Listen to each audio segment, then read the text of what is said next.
வணக்கம். கேள்விக்களம் நிகழ்ச்சிக்கு உங்களை வரவேற்கிறோம். இது மக்களின் மேடை.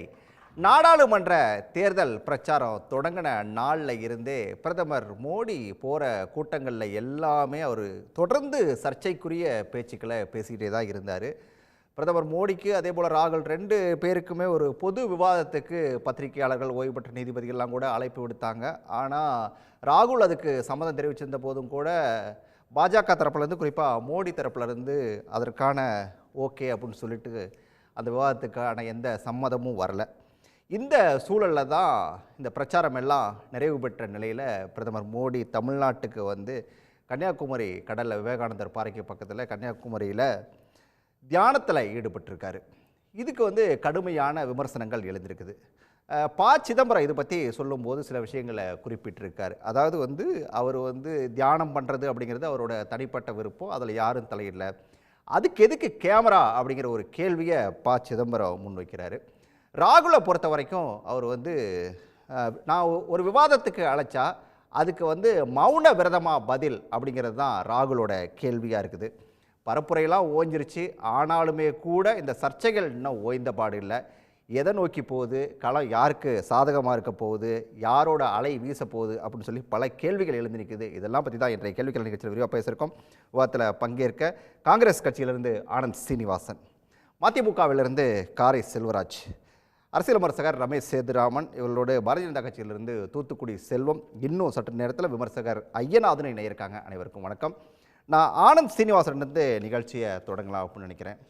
பிரதமரோட அந்த தியானத்தை எப்படி பார்க்குறீங்க? முதல்ல தினம் தியானம் பண்ணுறேன், ரைட்டா. ஆனால் டிவி இப்போ ராஜாவை கூப்பிட்டு டிவியை என்ன பின்னாடி சுற்றி 24 மணி நேரம் டிவி எனக்கே காட்டணும்னு கிடையாது. அதுவும் 48 மணி நேரம் டிவி காட்டாது. சில இந்த சினிமாவிலலாம் நடிக்கிற மாதிரி அப்பப்போ டிவி காட்டும், அப்பப்போ டிவியை பார்த்துக்கணும். சரி, துறவியெல்லாம் இப்போ சாதனை பண்ணுறச்ச எதுக்கு 2 டன் ஏசி போட்டு அங்கே ஏசி இல்லாமல் சாதனை பண்ண முடியாதா, தியானம் பண்ண முடியாதா? இது மாதிரி பல கேள்விகள் இருக்குது. விவேகானந்தரை ரொம்ப மதிக்கிறோம்னாங்க. ஒரு இடத்துல ஸ்மிருதி இரானி பொய் சொன்னாங்க. பொய் சொல்கிறதுங்கிறது பிஜேபிக்கு ரொம்ப வழக்கம். ராகுல் காந்தி வந்து விவேகானந்தருக்கு மரியாதை பண்ணலை கன்னியாகுமரியிலன்னாங்க. அப்புறம் உங்கள் தொலைக்காட்சியில் தான் அவர் விவேகானந்தரை சுற்றி வந்ததெல்லாம் காமிச்சிங்க. அதே மாதிரி பிரதமர் மோடி முதல் நாள்லேருந்து நேற்று முடிஞ்ச வரைக்கும் ஒரு நாளைக்காவது உண்மையை பேசினாரான்னு பார்க்கணும். அதாவது காங்கிரஸ் வந்து 2 வீடு இருந்தால் ஒரு வீடு எடுத்துருவாங்க, உங்களை தாலியை கட்டிட்டு போயிடுவாங்க.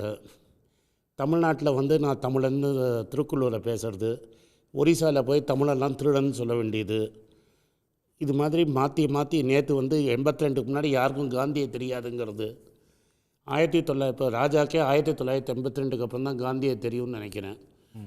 1982க்கு முன்னாடி காந்தியை உலகத்துக்கே தெரியாதுன்ட்டார்.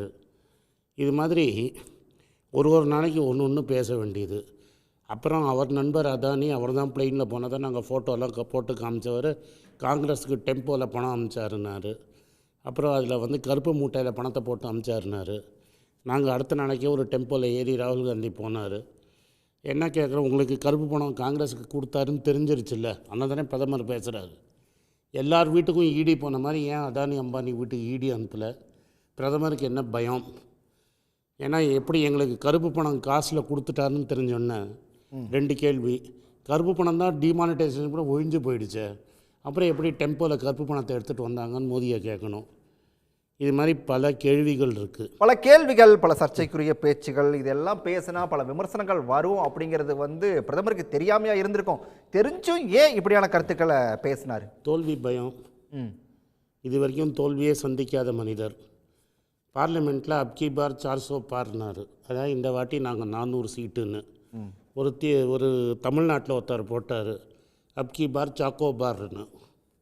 இப்போ நிஜமாகவே சாக்கோ பார் தான் ஆயிடுச்சு. ஏன்னா நாங்கள் எந்த நம்பரும் சொல்லலை. இப்போ 400ங்கிறது நிச்சயமாக கிடையாது. அதான் ரேவந்த் ரெட்டி எங்கள் கட்சியில் இருக்கிறவர் சொன்னார், நிச்சயமாக 400 சீட்டு ஜெயிக்க முடியும். பாகிஸ்தானில் ஒரு 100 சீட்டு அவர் ஜெயித்தார்னா டெஃபினட்டாக 400 சீட்டு அவர் ஜெயிக்க போகிறாரு. நான் வந்து அன்றைக்கே கொடுத்த ஒரு பேட்டியில் கணக்கு போட்டு காமிச்சேன். எப்படி பண்ணாலும் எல்லா அலையும் சாதகமாக இருந்தால் கூட 400 வராதுன்னு. கடைசியில் இப்போ என்ன பண்ணார், ஒரு சீரியல் பாலியல் தொல்லை கொடுத்தவரை இப்போ கட்டி பிடிச்சி இவருக்கு ஓட்டு போட்டால் மோதிக்கு ஓட்டு போட்ட மாதிரின்னாரு. பிரஜ்வல் ரேவண்ணான்னு ஒருத்தர் இருந்தார், அவரை கட்டிப்பிடி வைத்தியம் பண்ணார். இவருக்கு ஓட்டு போட்டால் எனக்கு ஓட்டு போட்ட மாதிரினார். அப்புறம் எனக்கு தெரியாதுன்னாரு. அப்புறம் ஒரு பிஜேபி தலைவர் என்ன சொல்கிறார், ஒரு மாதத்துக்கு முன்னாடியே நான் மோதிக்கு வீடியோ நான் அமுச்சு வச்சேங்கிறாரு. ஒரு இம்பார்ட்டன்ட் பிஜேபி தலைவர் கர்நாடகாவில் என்ன சொல்கிறாரு, இந்த வீடியோலாம் வைரலாக போச்சு இல்லை, நம்ம பிரஜ்வல் ரவண்ணாவோட விஷயங்கள்லாம், அது அமித்ஷாக்கும் மோதிக்கும் நானே அமுச்சு வச்சேங்கிறாரு.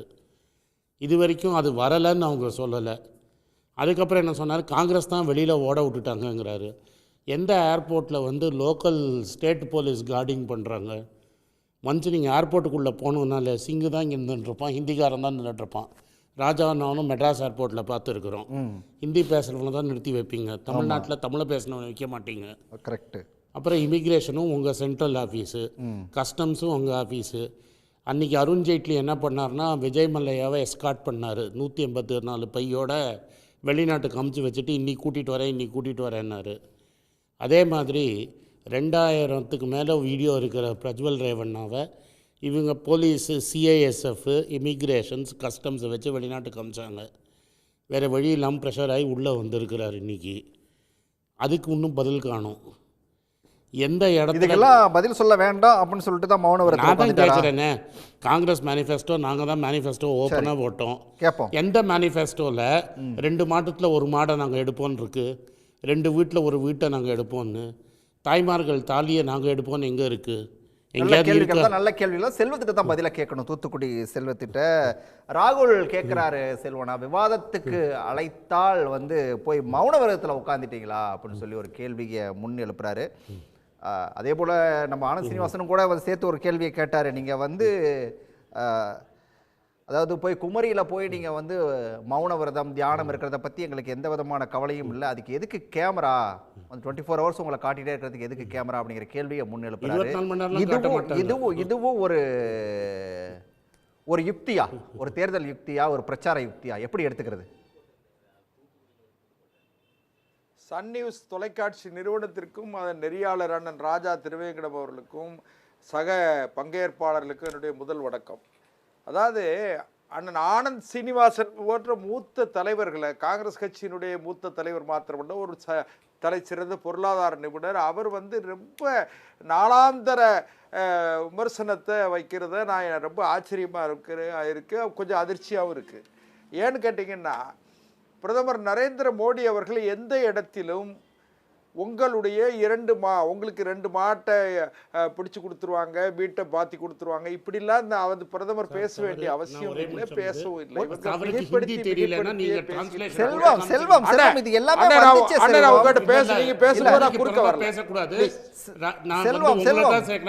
வீடியோ எடுத்து போட்டீங்கன்னா ஹிந்தியில பேசினாரு, அவருக்கு பாவம், அவர் பிஜேபியில இருந்து கூட ஹிந்தி தெரியல போல இருக்கு. எல்லா வீடியோலையும் வைரலா போயிருக்கு. பிரதமர் பொய் சொல்லலாம், இங்க வந்து செல்வம் புதுகக்கூடாது. அதாவது ஒரு பிரதமர், ஒரு நாட்டினுடைய பிரதமர் ஒரு இடத்துல தியானம் செய்கிறாரு. தியானம் செய்வது என்பது மனசை ஒருநிலைப்படுத்துவதற்கு அல்லது தன்னை புதுப்பித்துக் கொள்வதற்காக, தன்னுடைய, அதாவது இன்னும் சொல்ல போனீங்கன்னா ஒரு 300 கூட்டங்களுக்கு மேலே அவர் பிரச்சாரம் செய்திருக்கார். காரணம் என்னன்னு கேட்டிங்கன்னா, பாரதத்தினுடைய பிரதமர் நரேந்திர மோடி அவர்கள் 3வது முறையும் அவர்தான் முதலமைச்சர், தலைமை அமைச்சருடைய வேட்பாளர், அதாவது பிரதமர் வேட்பாளர். 2வது ஸ்டார் கேம்பெயினர் வந்து யாருன்னு கேட்டீங்கன்னா, ஹலோ, தொடர்ந்து பேச ஸ்டார் கேம்பெயினர் வந்து பிரதமர் நரேந்திர மோடி அவர்கள் தான். அதனால் அவங்க கடுமையாக உழைச்சிருக்காங்க.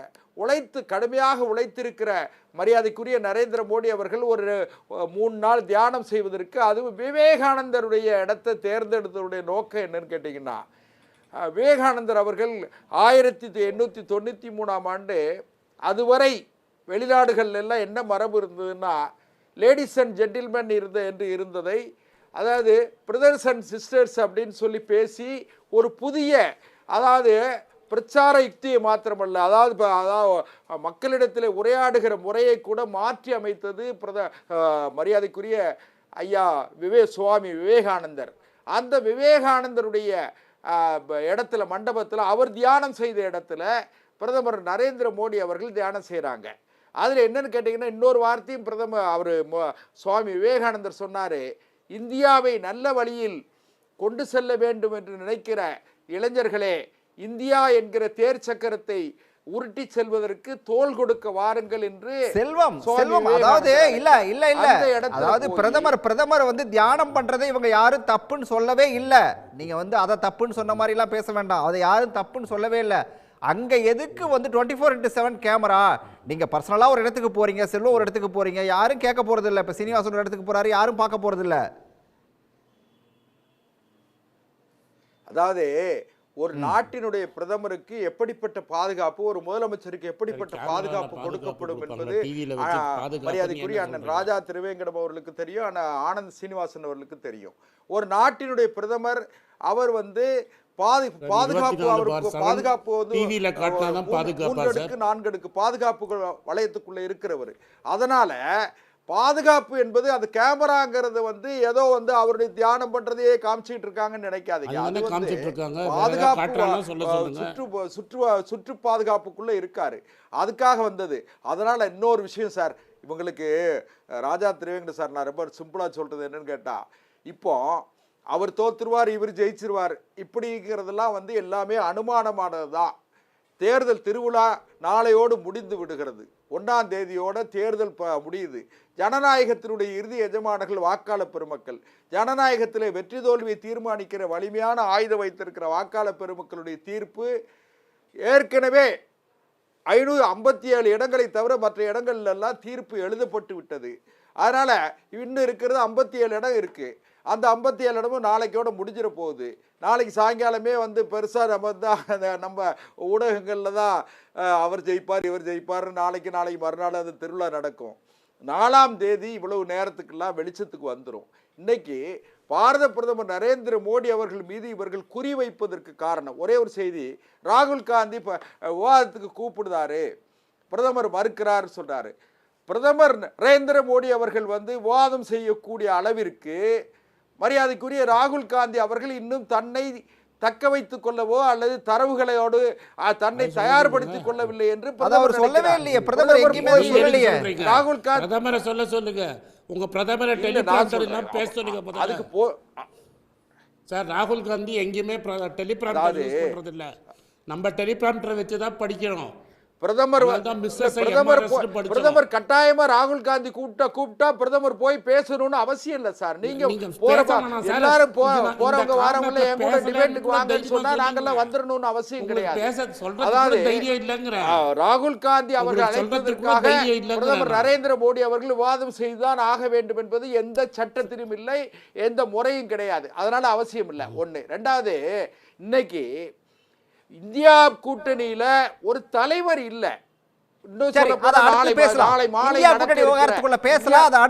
எல்லார்ட்டையும் ஒரு ரவுண்ட் போயிட்டு வந்துடுறேன்.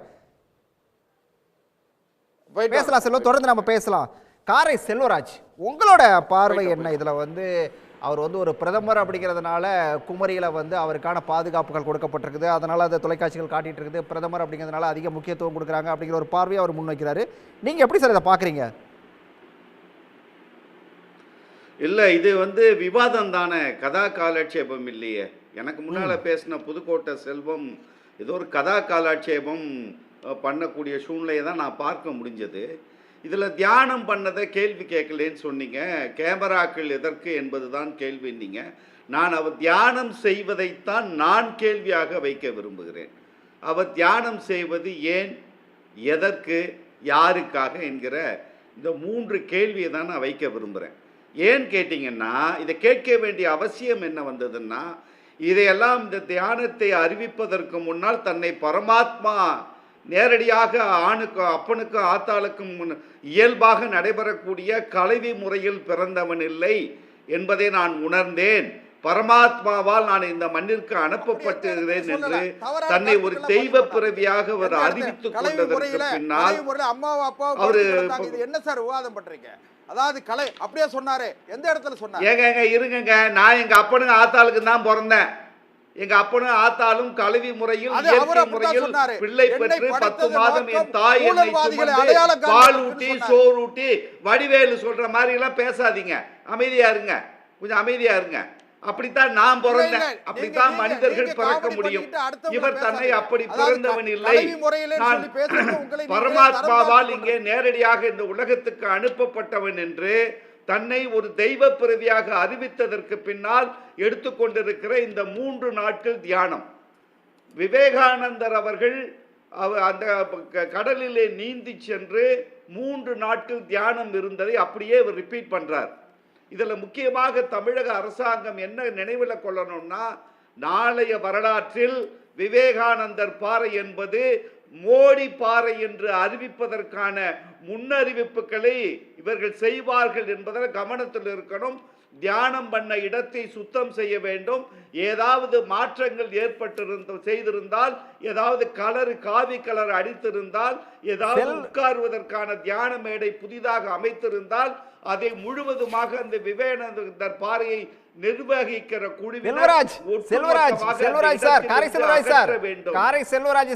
ஒரே ஒரு குறுக்கீடு தான். ப. சிதம்பரம் பேசும்போது ஒரு விஷயத்தை சொன்னாரு. அதாவது 2வது தேச தந்தை அப்படின்னு சொல்லி மோடியை சொன்னாலும் ஆச்சரியப்படுறதுக்கு இல்லை அப்படின்னு சொல்லி அவர் சொன்னாரு.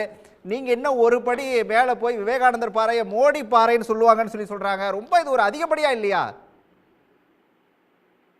இல்ல உண்மை அது. அவருடைய வரலாறு சூழ்ச்சி என்பது 2000 ஆண்டுகள். இன்றைக்கு இந்துத்துவாவை பத்தி பேசுறவங்க திராவிட இயக்கத்தின் சித்தாந்தங்களிலிருந்து விலகி நின்று இந்துத்துவ ஆரிய சமாஜத்தின் அதை ஏற்றுக்கொள்ள மாட்டாங்க. உள்ளன்போடு பேசினால் ஏற்றுக்கொள்ள முடியாது. இதை வரலாற்றில் நம்முடைய வரலாற்றை, அடுத்தவர்கள் வரலாற்றை, அடுத்தவர்கள் ஆன்மீகத்தை, அடுத்தவர்கள் பண்பாட்டை, கலாச்சாரத்தை மாற்றி திருத்தி தங்களுக்கு சாதகமாக்கி கொண்டதுதான் இந்த ஆரிய சமூகத்தினுடைய 2000 ஆண்டு கால வரலாறு. அதை மட்டும் நீங்க ரொம்ப கவனமா இருக்கணும். அதில் நீங்க எந்த முனை கூட இருக்கக்கூடாது. நீங்க அப்படித்தான் பார்க்கணும். 2வது, இவர் விவேகானந்தர் பாறையில் தியானம் செய்வதற்கு ஏதேனும் இவருக்கு தகுதி இருக்கிறதா என்கிற ஒரு கேள்வி. அதற்கான காரணத்தை நான் சொல்றேன். விவேகானந்தர் தியானம் பற்றி சொல்லி இருக்கிற 3 முக்கியமான செய்திகள். நான் அந்த செய்திகளை குறிப்பா சொல்லிடுறேன், ரொம்ப விவரமா நான் சொல்லல. தியானத்தையும் மன ஒருமைப்பாட்டையும் ஒருவர் முதலில் பயிற்சி செய்ய வேண்டும். மனதை புனிதப்படுத்துவதற்கு வேண்டியவற்றை ஆரம்பத்தில் தயார் செய்து கொள்ள வேண்டும். தியானம் செய்வதற்கு முன்னால் ஹைலைட்டான விஷயத்தை கவனிங்க. பிரபஞ்சத்தில் உள்ள எல்லா உயிர்களுக்கும் மங்களம் உண்டாகட்டும், நன்றாக வாழட்டும் என்கிற சிந்தனை அவர்களுக்கு மனதிலே வர வேண்டும். ஹைலைட்டான செய்தி. வடக்கு, தெற்கு, கிழக்கு, கீழே, மேலே என எல்லா திசைகளிலும் நல்லெண்ணங்களை முதலில் பரப்ப வேண்டும். இதையெல்லாம் செய்தவர்கள்தான் தியானத்திற்கு வர வேண்டும் என்று சொல்லி இருப்பது விவேகானந்தர். இவர் இந்த கடந்த 7 கட்ட தேர்தல் பரப்புரையில் வன்முறை சாதிய கருத்துக்களை, மதவாத கருத்துக்களை, ஒரிசாவில் இனவாதத்தை, மணிப்பூரில் பெண்களை மானபங்கப்படுத்தியது, பசு வைத்திருந்தவர்களை கொன்றது, தன்னாட்டு மக்கள், இந்த நாட்டினுடைய குடியுரிமை பெற்ற இஸ்லாமிய சிறுபான்மையின சமூக மக்கள் அனைவரையும் எதிர்த்து பேசுகிற, புல்டோசர் கொண்டு அவர்கள் வீடுகளை தரைமட்டமாக்குகிற, சட்டத்திற்கு புறம்பான செயல்களை செய்தவர்களை தன்னோடு கையில் வைத்துக் கொண்டு இவர் யாருக்காக தியானம் செய்கிறார்? அடிப்படையில் விவேகானந்தருக்கு அவப்பெயரை ஏற்படுத்துவதற்காகத்தான். நான் தான் சொன்னேன், விவேகானந்தர் பாறை என்பதை மாற்றி மோடி பாறை என்று வரும். எல்லா இடத்தையும் சுத்தம் பண்ணணும். ஒரு அடையாளம், ஏற்கனவே இருந்த அடையாளங்களில் எந்த மாற்றங்கள் செய்திருந்தாலும் உடனடியாக சுத்தப்படுத்த வேண்டியது நமது கடமை. இல்லைனா வரலாற்றை மாற்றி எழுதியவர்கள் 2002 குஜராத் கலவரம் புத்தகங்களிலிருந்து எடுக்கப்பட்டிருக்கிறது. வேலு நாச்சியார் வரலாறு ஜான்சி ராணி வரலாறாக மாற்றப்பட்டிருக்கிறது.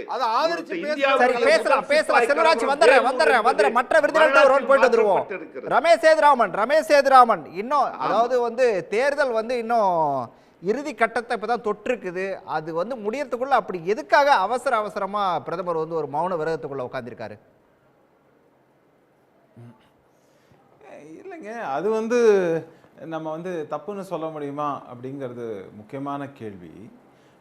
ஆனாலும் அதுக்கு முன்னாடி அதை நான் தெளிவுபடுத்துகிறேன். கொஞ்சம் அமைதியாக கேட்பாங்க அப்படின்னு நினைக்கிறேன். ஏன்னா அந்த தவறான நோக்கில் நான் அதையும் சொல்ல. அண்ணன் காரை செல்வராஜ் அவர்கள் சொல்லும்போது அந்த இதை எல்லாத்தையும் சுத்தப்படுத்தணும் அப்படின்னு சொல்லியிருந்தா, இது அரசியல் நோக்கோட பேசுகிறவங்களா இருந்தாங்கன்னா வந்து இவர் வந்து ஒரு ஒரு கேஷியஸ் ரிமார்க்கில் சொல்லிட்டாரா அப்படின்னு கூட திருப்ப முடியும். நான் சொல்ல மாட்டேன். ஆனால் பொதுவாக இந்த மாதிரியாக ஒரு பரப்புரையில் ஒரு வார்த்தைகள் சொன்னால் அதுக்கு ஒரு தவறான ஒரு கருத்தை வந்து அதில் திணிச்சு இப்படித்தான் சொன்னாங்க அப்படின்னு சொல்ல முடியும். அதுக்கு உதாரணம் தான் வந்து பிரதமருடைய அந்த தமிழர்கள்லாம் திருடர்னு சொல்லிட்டாங்கன்னு சொன்னாங்களே, சாவி இங்கேருந்து அங்கே போயிடுச்சு அப்படிங்கிற அளவில் தான் அவர் சொன்னார். ஆனால் உடனே வந்து தமிழர்கள்லாம் திருடர்கள்னு சொல்லிட்டாங்க அப்படின்னு ஒரு உள்கருத்து வைக்கிறாங்க இல்லையா? ஸோ அது மாதிரியாக இருக்கிறது ஒன்று. ரெண்டாவது முக்கியமான விஷயம் நீங்க பார்க்கும்போது மதுரை எம்பி சு. வெங்கடேசன் வந்து இன்னைக்கு அது தொடர்பா ஒரு ட்வீட்டே போட்டிருக்காரு. திருடர்களுடைய நிலத்துல தியானம் எதிர்க்கு பண்றதுக்கு வந்திருக்காரு பிரதமர் அப்படின்னு சொல்லிட்டு ஒரு கேள்வி கூட அவர் எழுப்பியிருக்காரு. இல்ல அதுதான் சொல்றேன். அப்போ அவர் சொல்லல, இவங்களாம் நம்மள திருடன்னு வந்து யாரெல்லாம் இப்ப வந்து இந்த மாதிரி பட்டம் கட்டுறாங்களோ அவங்க என்னன்னாக்க நம்மளை எல்லாம் திருடர்கள்னு நம்ப வைக்கிறாங்க. அதுதான் ரொம்ப வருத்தமான ஒரு விஷயம். சொல்லாத ஒரு விஷயத்தை சொல்லி அதுவும் குறிப்பா இவர்கள் செய்யக்கூடிய இந்த மாதிரியான அரசியலை வைத்து கடைசியில என்னன்னு பார்த்தா தமிழர்களுக்கு இவர்களே திருட்டு பட்டத்தையும் கட்டிவிட்டு ஐயோ அவர் சொன்னார்னு வேற ஒரு சொல்லிடுறாங்க பார்த்தீங்களா? அதுதான் ரொம்ப வருத்தமா இருக்கு. ரெண்டாவது முக்கியமான விஷயம் சரி இந்த மெடிடேஷன் மேட்டருக்கு வருவோம். இந்த தியான இதுக்கு ஒன்று வந்து என்னதான் சொன்னால் கூட மெடிடேஷனுங்கிறது எந்த இடத்துல வேணாலும் செய்யலாம். அதுக்கு வந்து இந்த இடத்துல தான் செய்யணும் அப்படிங்கிறதுக்குல அந்தந்த இடத்துல செய்யப்படுவதுங்கிறது வந்து ஒரு ஒரு சிம்பாலிசமும் சரி, அந்த இடத்துல அந்த ஒரு எனர்ஜி இருக்கும், அந்த இடத்துல பண்ணலாங்கிறதுக்காக பொதுவான ஒரு விஷயமாக இருக்கிறது. ஆனால் இதில் நீங்கள் கவனிக்க வேண்டிய ஒரு முக்கியமான விஷயம், இது அரசியலா அப்படின்னு பார்த்தா நிச்சயமா இதுல அரசியல் இருக்கு அப்படின்னு நான் சொல்லுவேன். இதுல வந்து ஒன்று மெடிடேஷன், இன்னொன்று மீடியா அட்டென்ஷன். நான் என்ன கேட்குறேன், இவர் மெடிடேஷன் பண்றாருன்னா மீடியா ஏன் அட்டென்ஷன் கொடுக்குறாங்க அப்படிங்கிற ஒரு விஷயம் இருக்கு இல்லையா? ஸோ அது கொடுக்கப்படுகிறது. அது அவங்க வந்து எலெக்ஷனுக்கு பயன்படுத்துவாங்களான்னா ஒரு மேபி அவங்களுடைய ஒரு அதை பயன்படுத்தி கொள்ளலாம் அப்படிங்கிறது தான் விஷயம். இதில் நீங்கள் பார்க்க வேண்டியது, மோடி இன்னைக்கு வந்து வராரு, அவருக்கு இதுக்கு ஏசி இப்படிலாம் கேட்கும்போது இதே ஆனந்த் ஸ்ரீனிவாசன் சார் வந்து எந்த காலகட்டத்திலையும் ஏன் இந்த அரை நாள் உண்ணாவிரதம் இருந்தாங்க அதுக்கு ஏசி தேவைப்பட்டதா அப்படின்லாம் வந்து எந்த காலத்துலையும் அவர் வந்து கேள்வி ஏதாவது ஈழத்தமிழர்கள் விஷயத்தில் அந்த மாதிரியாக ஒரு கேள்வி கேட்டாரான்னு எனக்கு ஞாபகம் இல்லை. அடுத்த முக்கியமான விஷயம் நீங்கள் பார்க்க வேண்டியது, மோடி போகிற இடத்தெல்லாம் கேமரா போகுது அப்படின்னாக்க இதெல்லாம் தெரிஞ்சது தான். இன்னைக்கு நேத்து இல்ல, அவங்க அம்மாவை போய் பார்க்கறதுல இருந்து ஆரம்பிச்சு இல்ல இந்த ஒரே 28 வினாடி வீடியோ எல்லாத்துக்குமே அவர் வந்து கேமரா வச்சு தான் அவர் பண்ணுவாரு. ஏன்னா இது திராவிட இது திராவிட அரசியல் நடக்காம இருக்கா? ஒரு நிமிஷம் நான் கேட்கிறேன், ஒரு நிமிஷம் இதை கேட்கறவங்க யாரெல்லாம் பார்த்தா சுய பரிசோதனை செய்து கொள்ள வேண்டும். காரணம் என்னன்னாக்க இல்ல ரமேஷ் சேதுராமன் ஒரே ஒரு குறுக்கீடு தான். இப்ப நீங்க உங்க வீட்டுல ஒரு தியானம் பண்றீங்க, இப்ப மீடியா 10 பேர் வந்து உங்க வீட்டுக்கு வெளியில நின்று அதை வந்து கவர் பண்ணாங்க அப்படின்னு சொல்லி சொன்னா ரைட், நீங்க கேட்கலாம். ஆனா உங்க வீட்டுக்குள்ள நீங்களே ஒரு கேமரா வச்சுக்கிட்டு நீங்க தியானம் பண்றதையோ அல்லது நீங்க பண்ற விஷயங்களையோ ஒரு வீடியோ எடுத்து நீங்களே வெளியிடுறது அததான் ஏன்னு கேட்கறாங்க. இல்ல பொது இடமே இல்லையா? அவர் அவர் தினம் கூட பிரைம் மினிஸ்டரோட இதுல வந்து அவர் பண்றதுக்கான இது இருக்குங்க. அது தினம் வந்து யாரான வீடியோ எடுத்து போட்டுட்டு இருக்காங்களா இல்லையா அப்படிங்கிற ஒரு கேள்வி இருக்கலாம். ஆனா இன்னைக்கு பாருங்க, அவர் இங்க வந்திருக்காரு, தமிழ்நாட்டுக்கு ஒரு விசிட், கன்னியாகுமரியில இதை பண்றாரு. அதனால ஒரு மீடியா கவரேஜ். ஏன்னா பிரைம் மினிஸ்டர் வெளில வந்தாருனாலே அது ஒரு நியூஸ் அப்படிங்கிறதாக தான் இருக்கும் அப்படிங்கிறத நம்ம எல்லா காலங்களையும் பார்த்துருக்கோம். இது இருக்கட்டும்.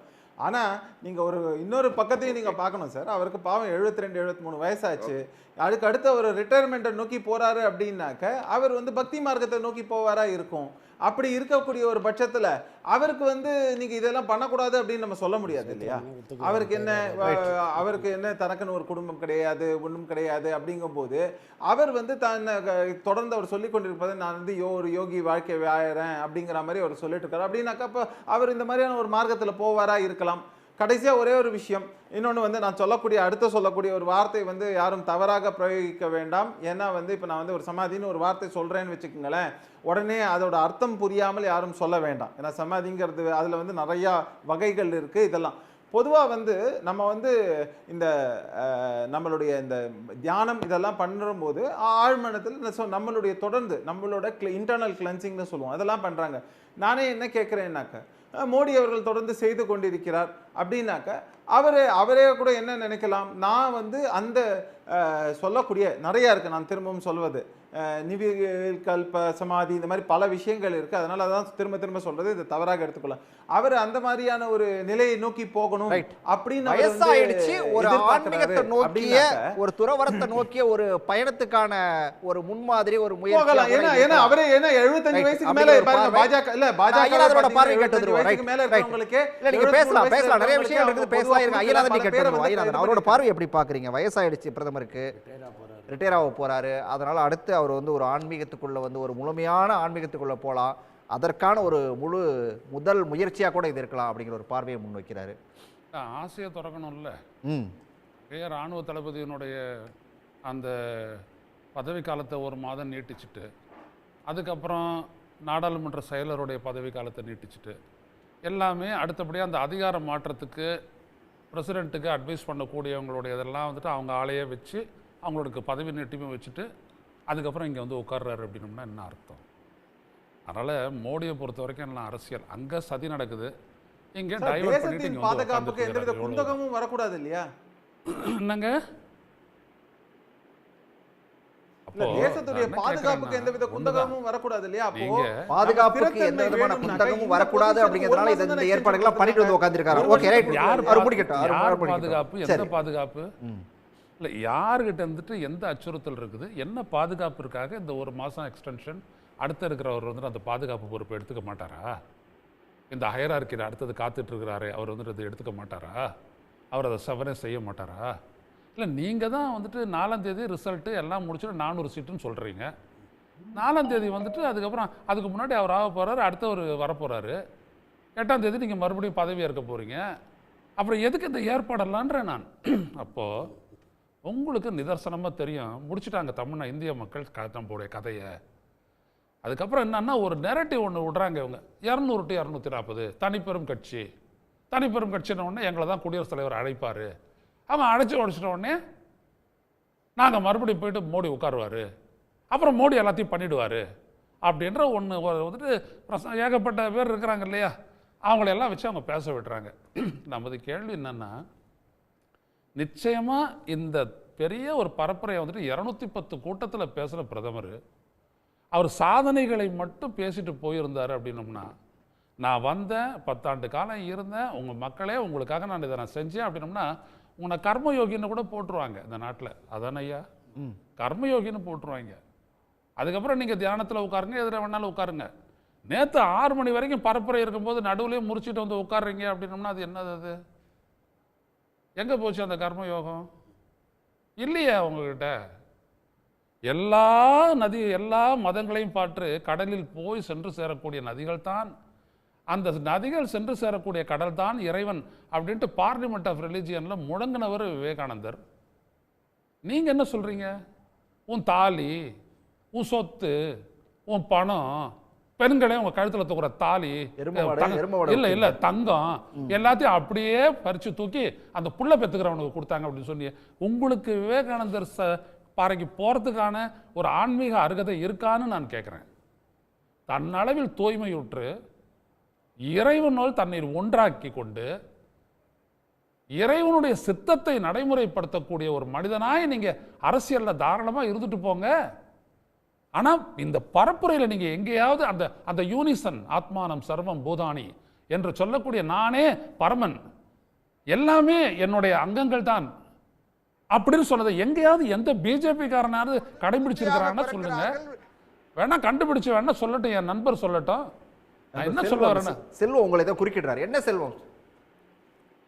இல்ல அவரு விடுங்க, அவர் இப்ப பிஜேபிக்கு போனவர், அவர் பின்னாடி பேசுங்க செல்வம் பிரதர். நான் என்ன சொல்ல வரேன் அப்படின்னா, எல்லாவற்றையுமே நீங்க வந்துட்டு ஒரு தூய்மையில பாருங்க. இந்த நாட்டு மக்கள் எதிர்பார்த்ததை நான் இதை செஞ்சேன், 8 கோடி வீடை கட்டி கொடுத்தேன். 8 கோடி வீடு கட்டி கொடுத்தனா இல்லையா? நீங்களா வீட்டில் இருக்கிறீங்களா இல்லையா? எங்காவது கேட்டாரா? 100% எலக்ட்ரிசிட்டி உங்க வீட்டுல எல்லாம் கரண்ட் வந்து கேட்டாரா? இல்ல.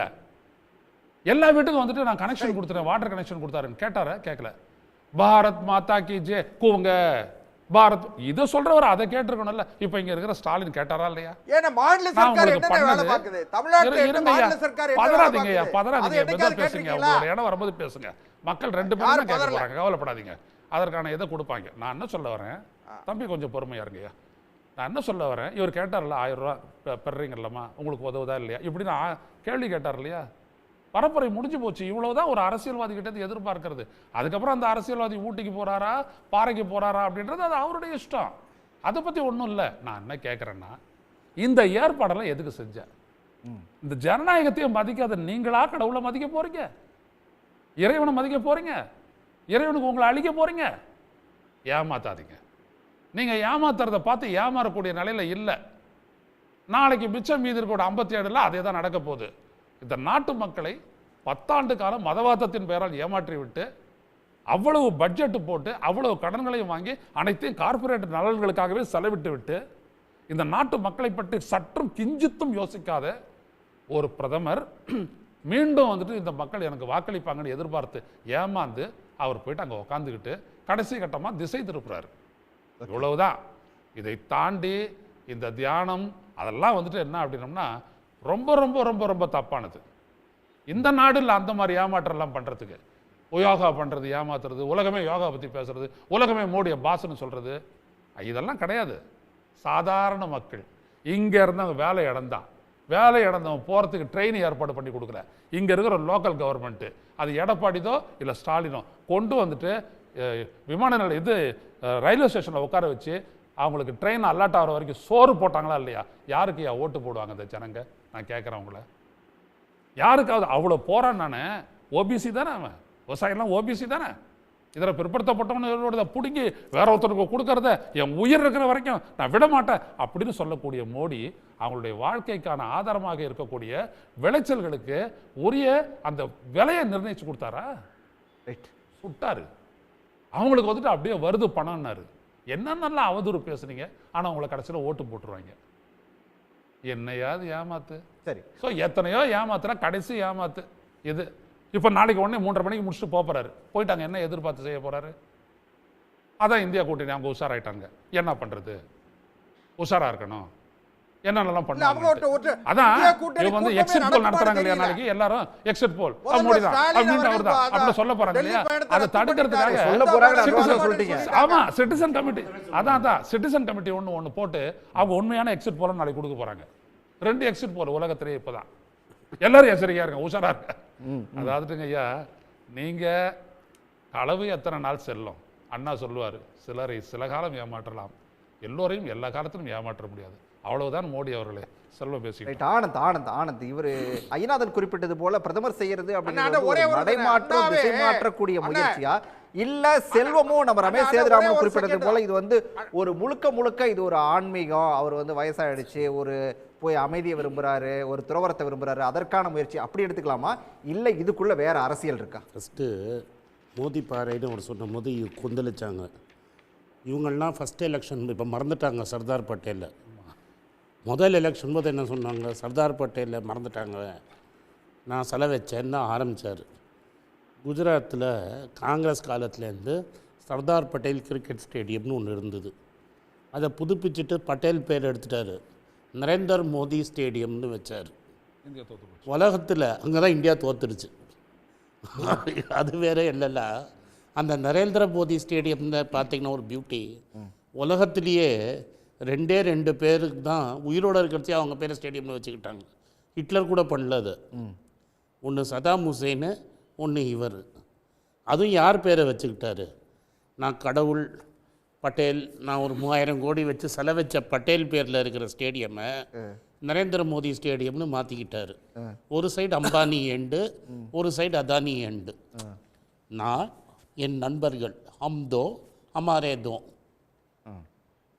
ரைட்டா? ஸோ அதனால் இது மோதி பாறைன்னு மாற்றுறதுக்கு வாய்ப்பு இருக்குது. ஏன்னா ஒரு இடத்துல ஆல்ரெடி பட்டேல் ஸ்டேடியமை நீங்கள் வந்து மோடி ஸ்டேடியமாக மாற்றிட்டீங்க. அதுக்கப்புறம் எங்கே சொன்னாருன்னு கேட்டவுடனே இப்போ அதை பற்றி பேசல அவர்.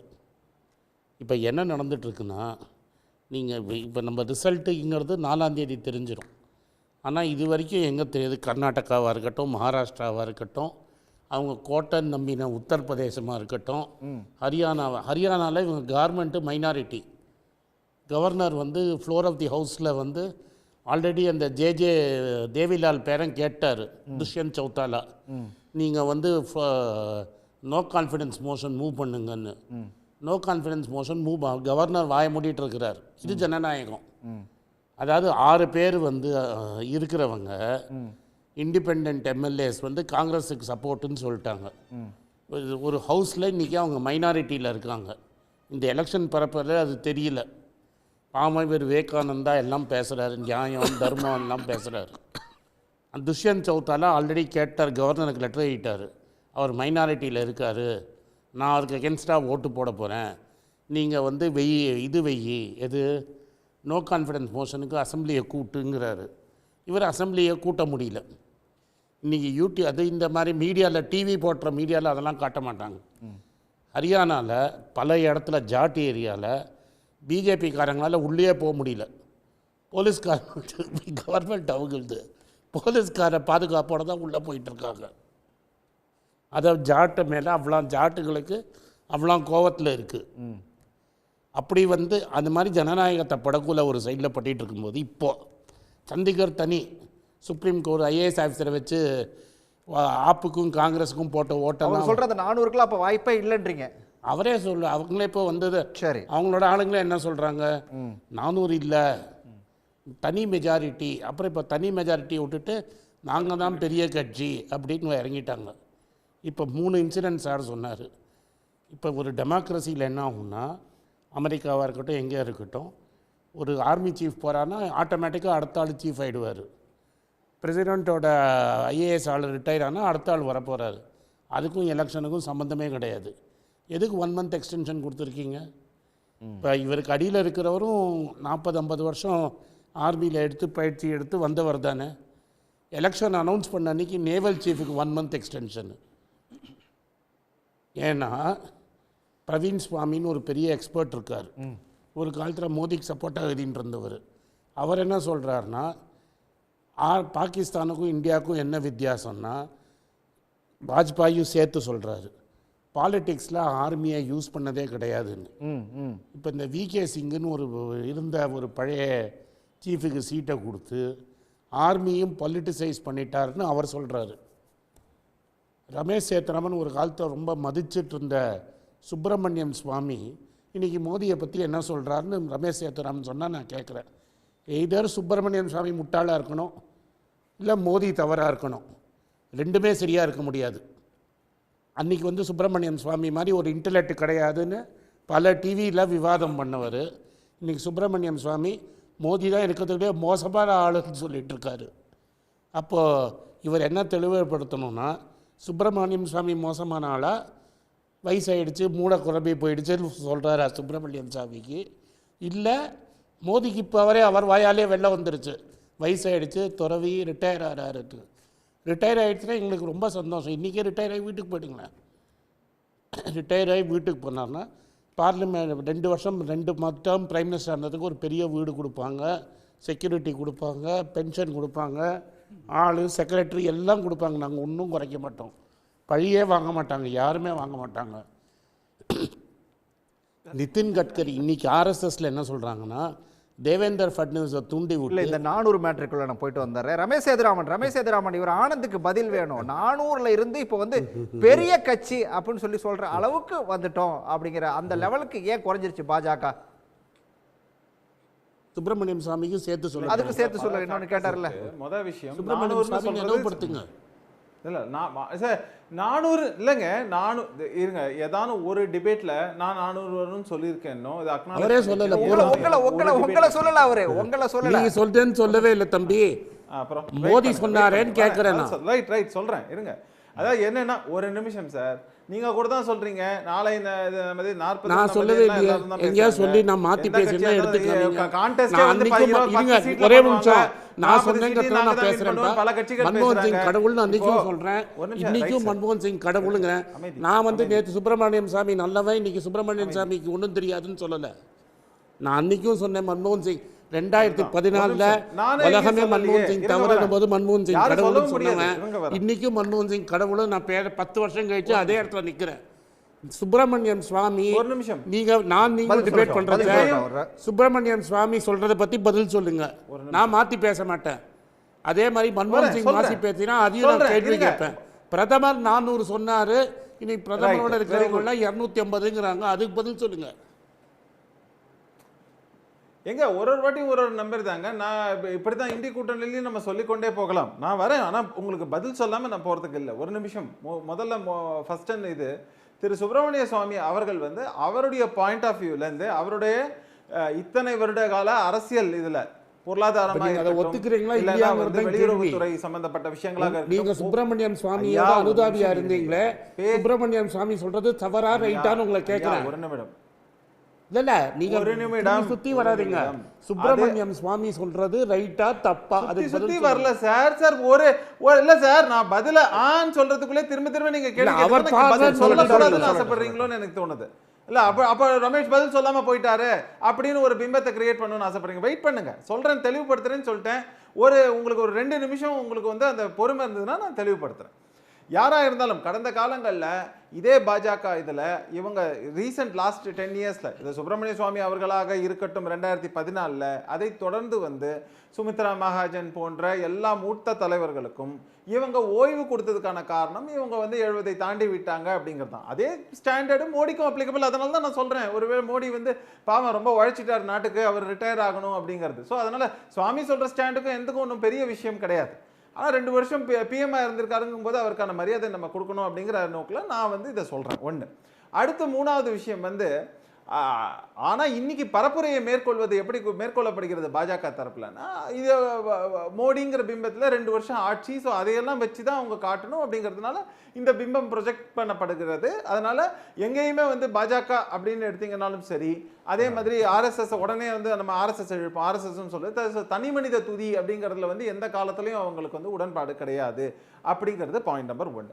2வது முக்கியமான விஷயம், கொஞ்சம் கடும் வார்த்தைகளை என்னுடைய அன்பு சகோதரர் மூத்தவர் திரு ஆனந்த் ஸ்ரீனிவாசன் அவர்கள் பயன்படுத்தினார். அதே ஸ்டாண்டர்டை நான் அந்த மாதிரியான ஒரு எக்ஸாம்பிள் கொடுக்கணும் அப்படின்னு சொன்னாக்க காங்கிரஸுக்குலாம் கொடுத்தோன்னா அதையே அவர் சொல்லுவாரா? இவங்க கட்சியில் இருந்த விலகிய மூத்த தலைவர்களுக்கெல்லாம் மூலக்குழம்படிச்சா கபில் சிபல்லேருந்து போன்றவர்களுக்கெல்லாங்கிற மாதிரியான ஒரு கேள்வியை கேட்பாரா அப்படிங்கிறது என்னுடைய முக்கியமான கேள்வி. 3வது முக்கியமான விஷயம் நம்ம பார்க்க வேண்டியது என்னன்னாக்க, மோடிங்கிறவர் வந்து இன்னும் 20 வருஷத்துக்கெல்லாம் ஆட்சியில் இருந்துருவாரு அப்படின்லாம் நம்ம எல்லாம் சொல்லவே முடியாது. காரணம் என்னன்னா, ஒவ்வொரு வாட்டியும் ஒவ்வொரு இது. ஏன்னா காங்கிரஸை பொறுத்த வரைக்குமோ இல்லை அவங்க கூட்டணி கட்சிகளில் இருக்கக்கூடிய திமுக போன்ற கட்சிகளுக்கோ வந்து சொல்லிடலாம். ஏன்னா பொதுவாக வந்து அதை வந்து அவங்க அந்த கட்சிகளை உருவாக்கலைன்னா கூட அவங்க கைக்கு வந்ததுக்கப்புறம் இந்த குடும்ப கட்சியாகத்தான் நடத்தி கொண்டிருக்கிறார்கள்.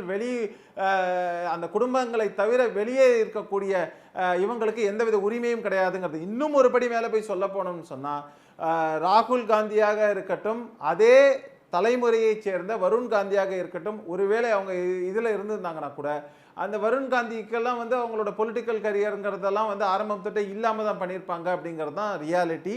அவங்க பாஜகவில் இருந்தார், அவருக்கான வாய்ப்புகள்லாம் கொடுக்கப்பட்டது கடந்த காலங்களில் அப்படிங்கிறதெல்லாம் நம்ம பார்க்குறோம். இதே மாதிரி தான் வந்து திமுகவோ அதன் கட்சிகளையும் நீங்கள் வந்து அதே போன்ற தோழமை கட்சிகள் பல இருக்குது, அதை எல்லாமும் நீங்கள் வந்து சுட்டி காட்ட முடியும் அப்படிங்கிறது தான் நிலைமை. ஆனால் இங்கே திரும்ப சொல்லக்கூடிய விஷயம், ஏன் மோடிக்கு இதுவாயிடுச்சா? அவங்க எல்லாமே வந்து மாறுங்க. இப்போ நீங்கள் மோடிக்கு சம்பந்தப்பட்ட அவருடைய குடும்பத்தை சாராத, அவருக்கு எந்த வகையிலும் தொடர்பு இல்லாத இன்னொரு தலைவர் வந்து நாளைக்கு வந்து பாஜகவுடைய பிரதமராக வந்து உட்காருவாருங்க. அப்போ அந்த மாதிரியான அஷூரன்ஸை நீங்க வந்து ஐஎன்டிஏ கூட்டணியில் கொடுக்க முடியுமா? அடுத்த விஷயம், மன்மோகன் சிங்கை பத்தி பேசினார். மன்மோகன் சிங்குடைய கேப்பபிலிட்டியையோ இல்லைன்னா அவருடைய இன்டெலெக்சுவல் கெப்பாசிட்டியை பற்றியோ இத்தனை நான் வந்து 12 ஆண்டு காலமாக இந்த இதில் மீடியாவில் இருக்கேன், எங்கேயாவது அவரை பற்றி சற்றும் மரியாதை குறைவாகவோ இல்லை மற்றமாக கொடுத்த வச்ச விஷயத்துல ஏதாவது தவறாக நான் சொல்லியிருக்கேன்னு ஒரே ஒரு முறை மட்டும் சுட்டி காட்ட சொல்லுங்க. ஆனால் அவர் தவறு நடக்கும்போது 2G போன்ற விஷயங்களை தவறு நடக்கும்போது அவர் அமைதியாக மன்மோகன் சிங்காக அது அமைதியாக இருந்தாருங்கிற மட்டும்தான் என்னுடைய குற்றச்சாட்டு. அடுத்த விஷயம், இங்க ஒவ்வொரு இதுலையும் சொல்லும் போது பிரதமர் பரப்புரை ஏங்க எல்லாரும் தான் எல்லா கட்சியிலையும் சொல்லுவாங்க 400 அப்படி சொன்னா தான் அட்லீஸ்ட் ஒரு 300 இது அச்சீவ் பண்ணுவோம், அதனாலும் தனி பெரும்பான்மை அச்சீவ் பண்ணுவோம் அப்படிங்கிற நிலையில பாஜக இருக்கலாம். நான் வந்து இந்த ஒரே ஒரு குறுக்கீடு மட்டும் தான் ஆனந்த் ஒரே ஒரு குறுக்கீடுறாரு.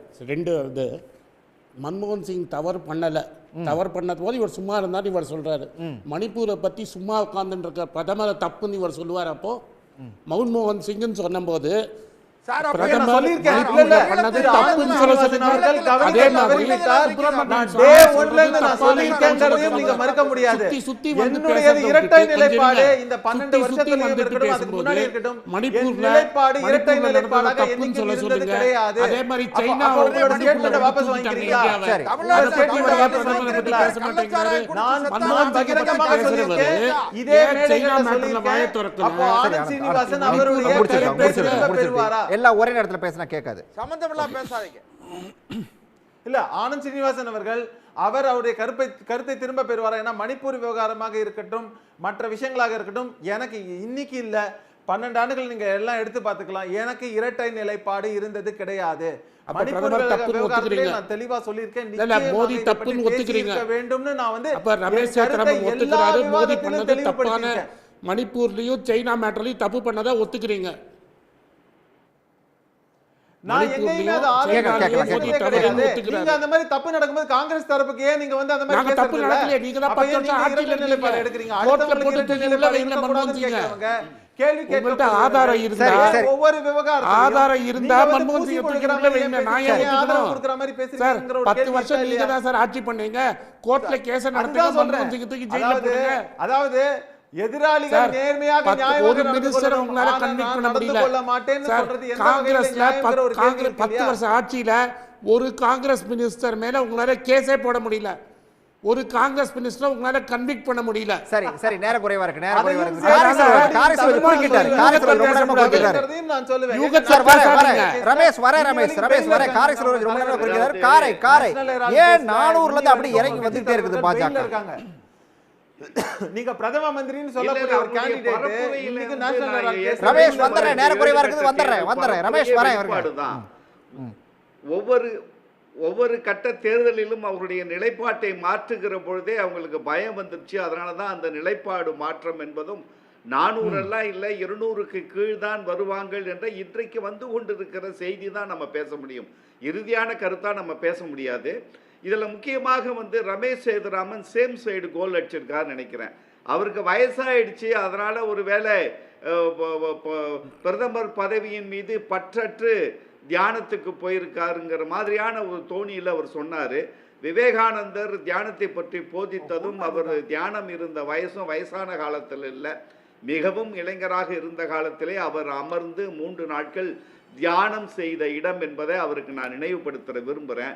2வது, அவர் வயதாகிவிட்டது என்று சொன்னால் அவர் தியானம் பண்ண வேண்டிய இடம் விவேகானந்தர் பாறை அல்ல, கங்கை புனித கரையில் நீராடிவிட்டு எல்லாவற்றையும் துறந்து பற்றற்ற வாழ்க்கை, எந்த அழியும் பொருளின் மீதும் ஆசை கொள்ளுகிற மனப்பக்குவத்தை எல்லாம் விட்டு வருகிற ஒரு சூழ்நிலையில் தான் அவர் தியானத்தை துவங்கி இருக்க வேண்டுமே தவிர பிரதமர் பதவியை நான் ஏற்க மாட்டேன், இனிமேல் வேறு யாரு வேண்டுமானாலும் பாஜக பிரதமர் பதவியை ஏற்றுக்கொள்ளட்டும், நான் பரமாத்மா, நான் தெய்வ பிறவி, இனிமேல் என் வாழ்க்கை முழுவதும் ஆன்மீகத்தை என்று அறிவித்து விட்டார். அதை பற்றியான கேள்வியை நாங்கள் கேட்கல.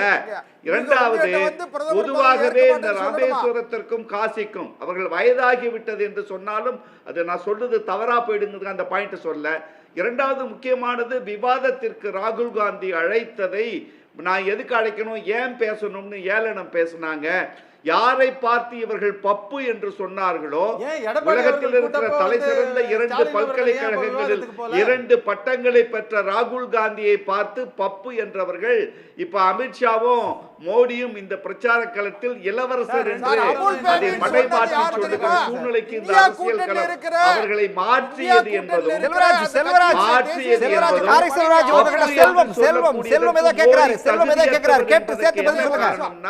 மோடி தான் செல்வம் ஏதோ கேட்கிறாரு, செல்வம் ஏதோ உங்ககிட்ட கேட்கிறாரு. அதாவது ராகுல் காந்திய அமுல் பேபி அவர் சொல்றதை பொருட்படுத்தாதீங்க அப்படின்னு சொன்னது யாருன்னா இந்தியா கூட்டணியில் இருக்கிற இந்திய கம்யூனிஸ்ட் கட்சியினுடைய தேசிய செயலாளர் திரு ராஜா அவர்களுடைய மனைவி திருமதி ஆனி ராஜா. இதுக்கு பதில் சொல்லுங்க. ஆனி ராஜா சொன்னதை தவறுன்னு ஏத்துக்கிறோம், விட்டுருங்க. நீங்க சொன்னீங்களா இல்லையா, 2 உலகத்தினுடைய தலை சிறந்த பல்கலை, இதை நான் சொல்றது வந்து பிரியங்கா காந்தி தேர்தல் பரப்புரையில் அமேதியில் ரேபரேலி தொகுதிகளை பதிவு செய்தது. பப்பு என்று சொல்லுவதற்கு தகுதியற்றவர்கள் பாஜக. மோடி படிச்சது உண்மையா? பொய். அந்த சர்டிபிகேட்டை ப்ரொடியூஸ் பண்ணல, அத்தனையும் பொய். உண்மைக்கு மாறாகத்தான் எல்லாமே 2014 தேர்தலுக்கு முன்னால தேர்தல் ஆணையத்திற்கு பதிவு செய்தது எல்லாம் தவறு. அவர் போய் பப்புன்னார். இன்னைக்கு அந்த இளவரசர் தான் பிரியங்கா காந்தி சொன்னார் 6000 கிலோமீட்டர் நடந்திருக்கிறார், சாதாரண மக்களோடு பழகுகிறார், சாதாரண மக்களோடு தோள் கொடுக்கிறார், சாதாரண சவரக்கடையில போய் உட்கார்ந்து தாடியை சரிச்சுக்கிறாரு, சாதாரண ஹோட்டல்ல போய் சாப்பிடுறாரு, நம்ம ஆந்திரா பவன் ஹோட்டல்ல போய் நண்பர்களோடு சேர்ந்து சாப்பிடுறாரு. ஒரு இளவரசருக்கான தகுதி இருப்பவர் என்று நீங்கள் நினைப்பவரெல்லாம் ஒரு எளிமையான வாழ்க்கை, மக்களோடு மக்களாக பாடுகிற வாழ்க்கையை, தன்னுடைய தகுதியை, மேம்பாட்டை உயர்த்தி இருக்கிற ராகுலோடு விவாதம் செய்வதற்கு என்னை பொறுத்தவரையில் மோடி எந்த விதத்திலும் தகுதியானவர் இல்லை. பாஜகவில் இருக்கிற எந்த அமைச்சருக்கும் ரைட்.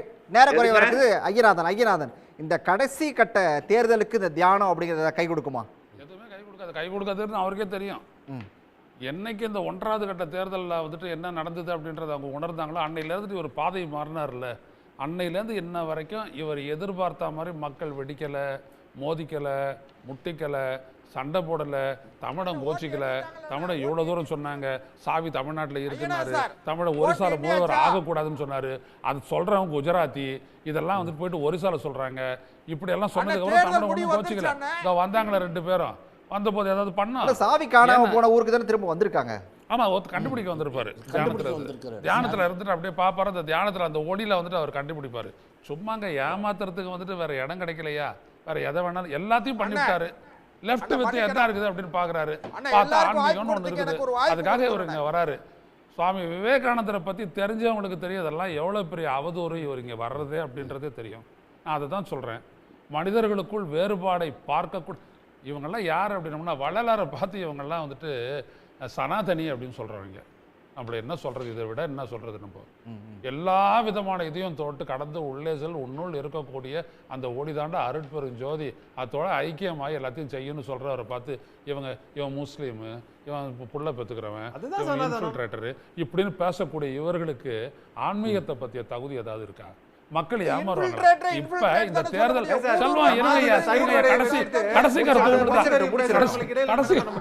அதாவது என்னன்னா, இந்த நாட்டு மக்கள் எல்லாம் தமிழ்நாட்டுக்கு வந்திருக்காரு, அந்த பாறையில உட்கார்ந்திருக்காரு, அவர் மனசுக்குள்ள ஏதாவது ஒரு சின்ன மாற்றம் கட்டலாம் உருவாகாதுன்னு நினைக்கிறீங்களா? தூக்கம் தாங்க வரும். நான்லாம் இது சாதாரண விஷயம் இல்லைங்க. மனசை திறந்து விட்டு நீங்க வந்துட்டு இதயத்துணை ஹிருதய குகையம் வேதமுடிய சொல்றேன், அங்க போகணும் அப்படின்னோம்னா நீங்க எல்லாத்தையும் திறக்கணும். நான் வந்துட்டு ஆனந்த சீனிவாசனை வந்துட்டு தப்பாக வச்சுக்கிட்டு எதிரில் இருக்கிறவனாலும் தப்பான 10 பேர் நான் தப்பாகவே பேசிவிட்டு திடீர்னு போயிட்டு உட்காந்துட்டோடனே எனக்கு எல்லாம் தெளிவு அடையாது. அந்த கதையெல்லாம் கிடையாது. முதல்ல மனது அமைதிப்படணும், அதுக்கு தான் ஆசையை திறக்கணும், பற்றை திறக்கணும். பற்றற்ற நிலையில் எல்லாவற்றையும் செய் அப்படின்றத கீதா உபதேசம். கேட்டு பாருங்க. என்ன சொன்னார் அவர்? நிஷ்காம கர்மா.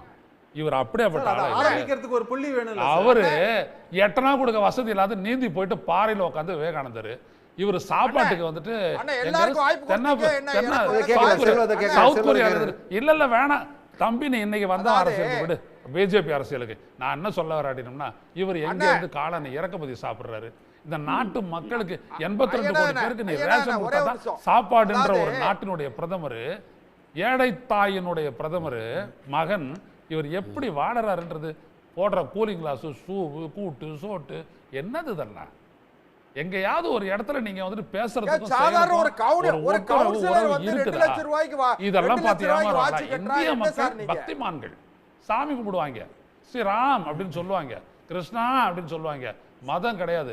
இவங்களை அவங்கள மதமாக்கி பல கோடிக்கு முதல்வர்கள் இருக்காங்க தெரியுமா? அது இந்த தேர்தலில் எக்ஸ்போஸ் ஆச்சு. நன்றி சார். மதவாதம் அழிந்து நன்றி. விவாதத்தில் பங்கேற்ற அனைவருக்கும் நன்றி. மீண்டும் ஒரு சந்திக்கலாம் நேயர்களே. நன்றி, வணக்கம்.